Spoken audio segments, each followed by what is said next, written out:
The first rule of deconstructionism is you can't talk about deconstructionism. Hey, you want to talk about deconstruction? No!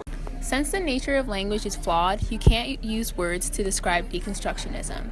You would be able to find contradictions within the text, and your explanation would no longer have meaning.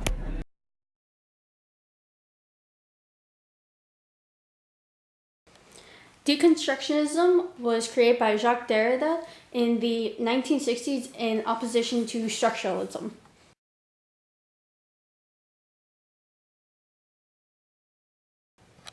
This is Jacques Derrida, the creator of Deconstructionism. You are very well credited in the States with being the creator of Deconstructionism. Can you tell us a little bit about that? Je voudrais faire une remarque préliminaire du caractère totalement artificiel de cette situation. Je voudrais souligner, en fait, effacer les conditions techniques. La naturalité n'existe pas. En fait, j'ai déjà commencé à répondre à cette question sur la déconstruction parce que un des gestes de la déconstruction consiste en particulier n'est pas naturalisé.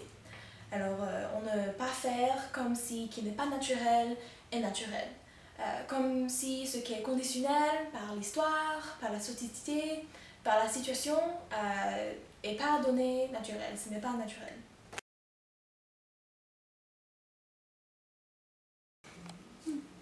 Deconstructionism challenges the attempt to establish a secure meaning in a text.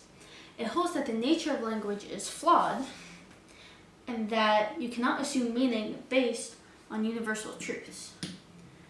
Without these truths to compare language to, the cohesiveness of the text crumbles.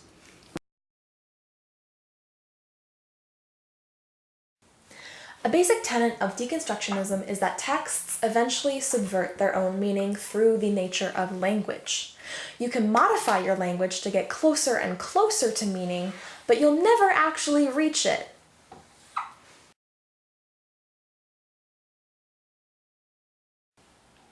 Meaning in a text is made by binary oppositions, but one item is unavoidably favored or privileged over the other. That's how we get to understand words. Deconstructionists hold that this hierarchy is probably arbitrary and can be exposed and reversed. So, text oppositions and hierarchy can be called into question. Texts contain within themselves unavoidable contradictions that defeat closure and undermine meaning.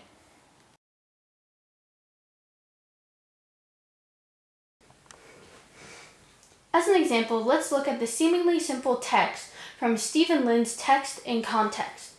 We can see that the sign says seeing eye dogs only, so we can derive a supposed meaning from who is allowed and who isn't. Supposedly, the sign is for a blind person and their dog. So, if it's seeing eye dogs only, can other seeing animals go in? If not, if it's seeing eye dogs only, what if a blind person's led by a human guide? Can they not go in? And if it's dogs only, can people even go in? Is it just a dog elevator?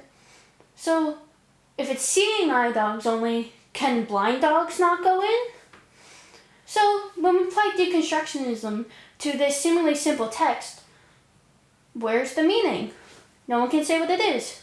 So, this really has no meaning.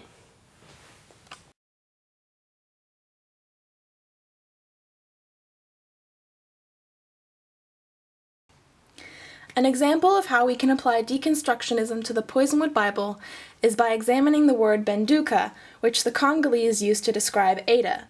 On page 295, Ada writes, "Benduka is the bent sideways girl who walks slowly. But benduka is also the name of a fast-flying bird, a swallow who darts with curved wings crookedly quick through the trees near the river." To the Congolese, the bias of the word leans towards the crooked girl, but to Ada, the bias of the word means fast-flying bird. Therefore, the contradictions can be reversed, and the word has no meaning.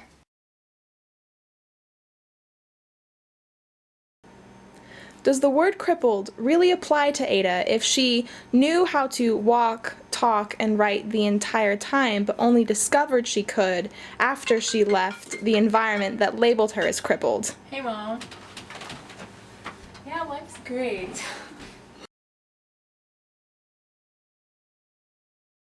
We got to this conclusion by assuming Banduka means a crooked sideways girl, or a fast-flying bird.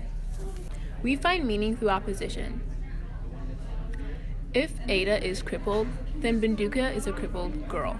But if Ada isn't crippled, then Banduka is a fast-flying bird. What happens when the hierarchy is reversed?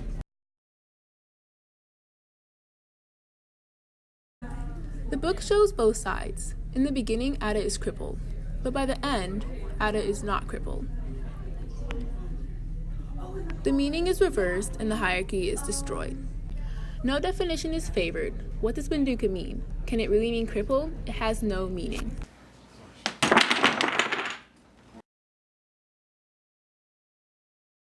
Another way deconstructionism can be applied to the Poisonwood Bible is by looking at the use of the word belonga. When Nathan uses this in his sermons, he believes he's saying that Jesus is great. Jesus is belonga! But to the Congolese, belonga is a small tree or shrub with poisonous bark that inflicts burns on the skin when touched. The hierarchy of the word belonga can be reversed, which creates contradiction and destroys meaning. Bangala can either be an adjective meaning precious and dear, or a noun meaning poisonwood, which is a type of tree or shrub. The binary opposition in meaning puts precious and dear against poisonwood. When Nathan is preaching, he believes he is calling Jesus precious. His mispronunciations, however, lead the Congolese to favor the definition Jesus is poisonwood. This controversy shows how the hierarchy can be reversed, thus finding a gap in meaning within the plot. Deconstructionists would conclude that Bangala has no meaning, and therefore Nathan's preaching has no meaning either.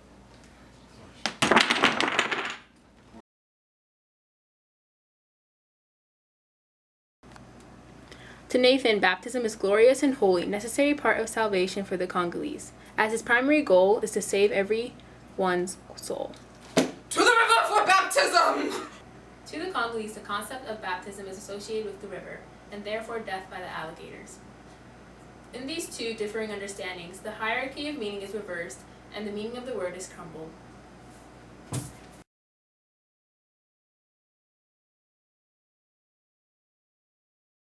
Baptism, to Nathan, is a holy ceremony that is required for the salvation of souls. Due to his past life events, the goal of saving souls has become very important to his life's work. Baptism, to the Congolese, is illogical and dangerous because they don't understand the basic tenets of Christianity, and the river Nathan desires to use for baptism is filled with crocodiles and therefore implies death. Nathan's understanding of baptism comes from the essential truths of Christianity, which he has gained from his religious background. Either salvation can be gained through baptism, or one cannot be saved at all. The Congolese understand baptism through the essential truths of the history of the river. Should they be baptized, they may die, whereas if they go unbaptized, they will live. You cannot assume meaning based on essential truths. Therefore, the ability to understand the concept is destroyed.